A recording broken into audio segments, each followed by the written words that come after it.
Want to just go through your thing? Thank you for standing in for me, Mike. Let's see. You want You are him up here. Let me just do a little focus check One of here. those types. Barrel.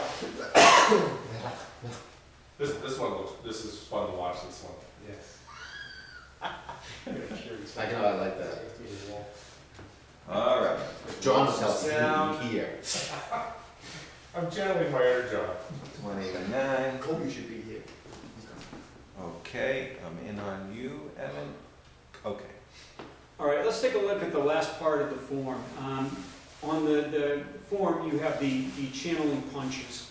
Now, in the first film I did with Siu Nim Tau, it was off a grab, where I showed you that you would pull the person in, grab, and then twist. So we're going to go with that same technique, if you could call it that. And I'm going to show you a little bit different application for that. And what we were talking about is just breaking the neck, but again, that's just a savage thing. It's not an art. It's not Kyusho. Okay, it's just breaking someone's neck. All right. So as we go through the sequence, we come up, we come across. He parries. I've turned him around, dropped him down a little bit, got him into the choke. He fights it. I've tried to drop him, didn't work. I rotated him. He throws a kick at me. I slap. I strike. It didn't work. I turn him. I even got into this. It didn't work. I'm just going to come up in through here and give the head a quick shake.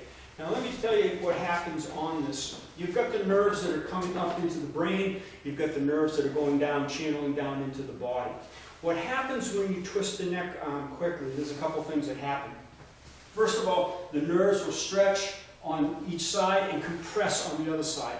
So you've got a stretching and a compression, so the neurological messages are all messed up. Okay, they're not signaling correctly. Person starts to get disoriented and dysfunctional right away because the right and left hemispheres are having a fight with each other. Okay, the next thing we're doing is we're shifting the head fast, and you're working against the brain stem. There's something in the brain stem called the reticular activating system. It's actually your sleep center, and what you're doing is you're shaking it so quickly that you're going to cause a sort of a sleep or unconsciousness, as you will. Now, I'm not going to do this too hard or too fast tonight because I don't want to damage the neck. Okay, if you do practice this off the film, which I'm not recommending without supervision, is good. Just go slow. Okay, I'll show you one way now before we get into the sequence that you could do it. Just grab a person and shake, and you'll see that you get a great effect when you shake their head. And that was just that kind of an action, just like this. So you just have to make sure that your body goes in that sudden action, like a white crane type of an action, and that will get you the effect. So let's walk through the sequence again 3 times. We'll do it a right or left, and then I'll show you the application and how it would work. So he comes in, I dropped him, came across, he parries, I pulled him in, I struck him, dropped him, he reaches up, I separate, turn him around, kicks, I hit him here, didn't work, didn't work, didn't work. Then I would do the chain punching. That would be the sequence. So if I've missed every target that I've gone through this sequencing with, I still got more. Okay? And there's no end to that. If he turned around, I just start it again or I go to someplace else. There's always a target available. Let's take a look on this side. So I drop him, he threw the punch, parry, turn him right around, pressed him down, get into the choke technique, didn't work so much. I turn him with this, he throws the kick, I hit him, slap him across the head, tried to hit him behind the jaw, tried to rub him, didn't work, so I'm going to twist. When you do this for yourself, make sure that you don't allow yourself to go full rotation. At the last turn right there, if I'm planning on doing this to his head, and I turned him and he starts rotating, don't pull the guy back. Okay, this is where your whiplash and severe damage can occur. So we're going to take this slow, we're going to take it easy because I don't want to damage his neck.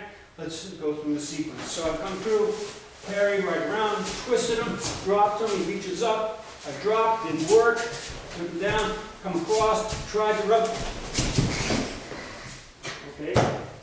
Now I hung onto his head because I didn't want it to hit the wall. Okay, how'd that go? Oh, dizzy. What, was the effect just dizzying, or did your body lose control of itself? What happened? I lost functionality of the legs. Okay. Yeah, they just went right down. Did you have an idea of where you were spatially? The room tipped. Yeah. Yeah, it was really tough to focus on everything. Right, right. No fight left? Oh yeah, no fight. Did you get a white flash or a dark any? A little bit of white, no dark. Okay. Again, because we were attacking the neurological system.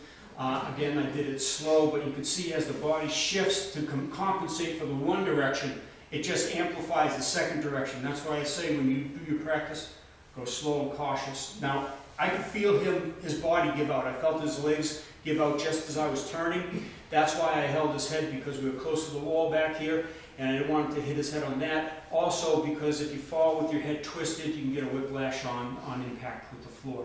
So again, a lot of things you've got to be careful of, especially the rotation of the person himself. So again, if you don't have supervision with this, just don't try it, okay? So, thanks very much. Diane. Yeah, because you kind of legs go, so the arms.